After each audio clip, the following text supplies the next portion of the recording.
Welcome to the Slop Farm. Enjoy the video. In this video, I will explain how to connect Binance with Efsane updated.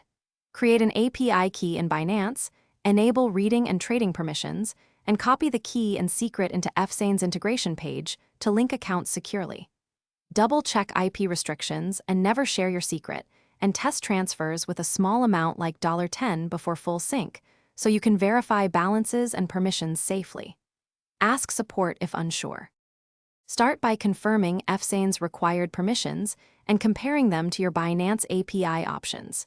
Enable read and trade, but avoid withdrawal unless you trust the integration fully.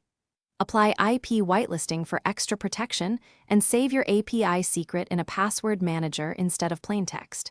After connecting, run a small test trade or transfer of $5 to confirm behavior. If anything looks off, revoke the key and contact support for both platforms immediately.